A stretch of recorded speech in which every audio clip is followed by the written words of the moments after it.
Mewtwo का shadow ball attack ब्लिट्ज़क्लॉ के ऊपर लगने वाला होता है कि तभी लास्ट मोमेंट पर ब्लिट्ज़क्लॉ अपने एजिलिटी का यूज करके इस अटैक को डॉज कर देता है, जो कि अनबिलीवेबल था। उसको कोई भी डैमेज नहीं पड़ता है। ऐश एक स्माइल देता है और बोलता है मानना पड़ेगा ब्लिट्ज़क्लॉ की स्पीड म्यूटू से ज्यादा है, बट म्यूटू के पास अटैक करने के अलावा और भी काफी सारी पावर्स है। म्यूटू साइकिक अटैक का यूज करके ब्लिट्ज़क्लॉ को कंट्रोल करो। म्यूटू की आंखें ग्लो करना स्टार्ट कर देती है एंड वो अपने साइकिक एनर्जी का यूज करके ब्लिट्ज़क्लॉ को कंट्रोल करता है। इस अटैक के सामने ब्लिट्ज़क्लॉ की स्पीड कुछ भी नहीं कर पाती। अब म्यूटू फुल पावर से ब्लिट्ज़क्लॉ को स्टेडियम के वॉल की तरफ फेंक देता है। ब्लिट्ज़क्लॉ वॉल से टकराता है और इम्पैक्ट इतना ज्यादा था कि ब्लिट्ज़क्लॉ नहीं टिक पाता, यानी कि वो हार जाता है। रेफरी आता है और डिक्लेयर कर देता है कि ब्लिट्ज़क्लॉ आगे बैटल नहीं कर सकता, यानी कि इस फाइट का विनर म्यूटू है। और अब रेड के तीनों पोकेमॉन हार चुके हैं, उसके पास कोई भी पोकेमॉन नहीं बचा हुआ है और इस बैल का विनर ऐश केचम है। ऐश काफी खुश हो जाता है और वो अपने म्यूटू की तरफ देखकर बोलता है कि म्यूटू तुमने काफी अच्छा काम किया। रेड हारने के बाद काफी डिसअपॉइंटेड होता है, बट वो अपने ब्लिट्ज़क्लॉ को पोकेबॉल के अंदर वापस लेता है। दोनों ही पोकेमॉन ट्रेनर्स बिल्कुल इक्वल रैंक पर थे, पर ऐश और म्यूटू ने रेड को पूरी तरह से डोमिनेट किया। मानो कि दोनों की रैंक आसपास ही ना हो, और ऐश ने एक और बार प्रूव कर दिया था कि क्यों वो टॉप पोकेमॉन ट्रेनर्स में होना डिजर्व करता था। डेमन दोबारा से ऐश को अप्रिशिएट करता है। अब ऐश और रेड दोनों के एडवांस फोन रिंग करना स्टार्ट कर देते हैं, यानी कि रैंक अपडेट हो चुकी थी। ऐश अपने फोन को बाहर निकालता है और उसको देखने को मिलता है कि उसकी रैंक 6980 हो चुकी है, जबकि इससे पहले उसकी रैंक 7640 थी।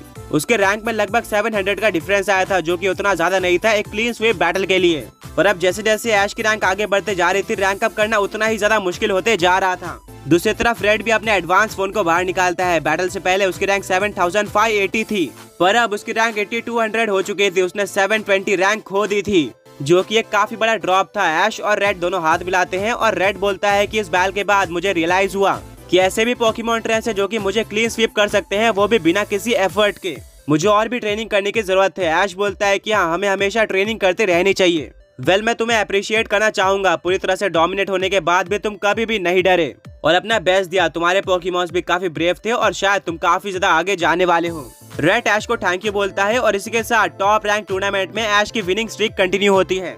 वो अभी तक अनडिफीटेड था और सारे पोकेमॉन ट्रेनर्स को डोमिनेट कर रहा था। क्या कोई पोकेमॉन ट्रेनर ऐश को डिफीट भी कर पाएगा? यह हमें आगे ही देखने को मिलने वाला है। टॉप रैंक टूर्नामेंट में अगले 3 दिन में ऐश काफी सारी बैटल्स करता है। वो पूरी तरह से अनस्टॉपेबल था। हर एक बैल के साथ वो और भी ज्यादा फोकस्ड होते जा रहा था। सामने काफी सारे स्ट्रॉन्ग अपोनेंट्स आते हैं, बट ऐश के पोकेमॉन बिना डरे और स्ट्रेटेजी के साथ बैटल करते हैं। ऐश और उसके पोकेमॉन्स के बीच की बॉन्डिंग भी बढ़ती जाती है। सबसे पहले वो अपने ड्रैकुनोस का यूज करके जॉनसन को डिफीट करता है, जो कि एक रैंक 5000 पोकेमॉन ट्रेनर था। नेक्स्ट उसकी बैटल होती है क्ले नाम के पोकेमॉन ट्रेनर से, जिसकी रैंक 4000 थी। ये एक स्ट्रॉन्ग पोकेमॉन ट्रेनर था और इसे बैल करना बिल्कुल भी इजी नहीं था। बट ऐश अपने पार्टनर और एस पोकेमॉन पिकाचू का यूज करता है, जो कि इलेक्ट्रिक और ग्राउंड टाइप पोकेमॉन से बैल करता है।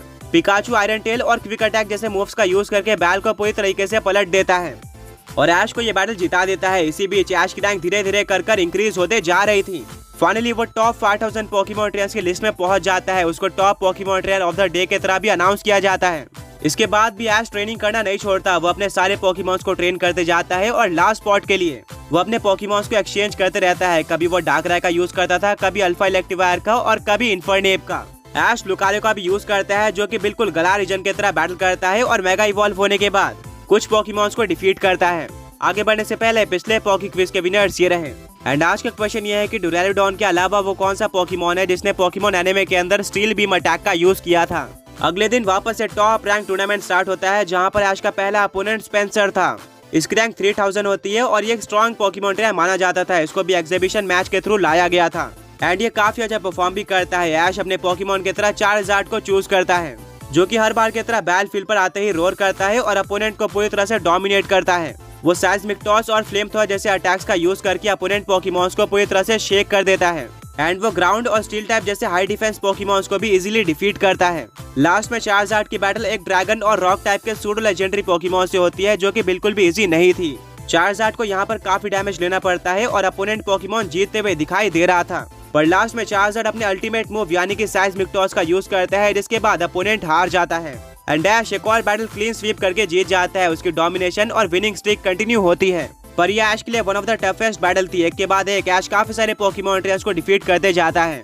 उसके अपोनेंट बिल्कुल हेल्पलेस फील करते हैं और कोई भी ऐश के पावर को मैच नहीं कर पा रहा था। ऐश सिर्फ और सिर्फ अपने पोकेमॉन्स के पावर का यूज नहीं कर रहा था, बल्कि उसकी टैक्टिक भी काफी अमेजिंग थी। कुछ पोकेमॉन ट्रेनर्स ऐश के एस पोकेमॉन जैसे कि चार्जार्ड, गेंजा, पिकाचू, ड्रैकुनोस और म्यूटू के लिए रेडी होते थे, और प्लान बनाकर आते थे उनको डिफीट करने का, बट ऐश अपोनेंट को सरप्राइज कर देता था अल्फा इलेक्ट्रीवायर, लुकारियो, इन्फर्ने और डार्क राय का यूज करके, जिसके बारे में अपोनेंट ने सोचा भी नहीं था और वो भी हार जाते हैं। फाइनली 3 दिन बाद ऐश को अपनी लगातार 6ठी जीत मिलती है, जिसके बाद उसकी रैंक 4200 हो चुकी थी, जो कि काफी अमेजिंग थी। अनाउंसर बोलता है कि ऐश काफी तेजी से टॉप 100 पोकेमॉन ट्रेनर्स की तरफ बढ़ रहा है। इतने तेजी से किसी भी पोकेमॉन ट्रेनर की रैंक इंक्रीज नहीं हो रही और ऐश लगातार तीसरे दिन के लिए Pokemon trainer of the day बनता है। ये देखकर मिस्टी, ब्रॉक और सेरेना काफी खुश हो जाते हैं।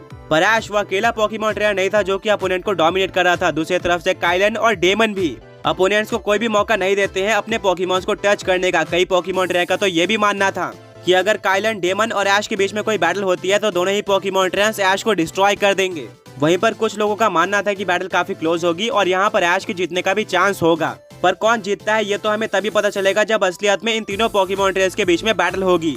अगर ऐश इन पोकेमॉन ट्रेनर्स को डिफीट करने में सफल हो जाता है तो ये काफी हिस्टोरिक मोमेंट होगा। इसी बीच डेमन रैंक 5 पोकेमॉन ट्रेनर को डिफीट कर देता है, जिससे उसकी रैंक 7 से 6 हो जाती है। वहीं पर number 5 rank Pokemon trainer slip कर जाता है नंबर 7 पे। स्टिल ये बैटल काफी क्लोज थी। ये बैटल देखने के बाद ऐश को रियलाइज होता है कि टॉप 8 पोकेमॉन ट्रेनर्स को डिफीट करना इतना भी इजी नहीं है। इसी बीच ऐश हर दिन की तरह एग्जीबिशन मैच अटेंड करने जाता है कुछ पोकेमॉन ट्रेनर्स को पिक करने के लिए, जो कि टॉप 10,000 रैंक में ना होने के बाद भी टॉप रैंक टूर्नामेंट में पार्टिसिपेट कर पाएंगे। एंड यहीं पर उसको एक जाना माना पोकेमॉन ट्रेनर देखने को मिलता है, जिससे उसने रिसेंटली बैल करी थी एट्रो लीग चैंपियनशिप टाइटल के लिए। हाँ, वो और कोई नहीं बल्कि लियोन था, जो कि अब टॉप रैंक टूर्नामेंट में भी पार्टिसिपेट करना चाहता था।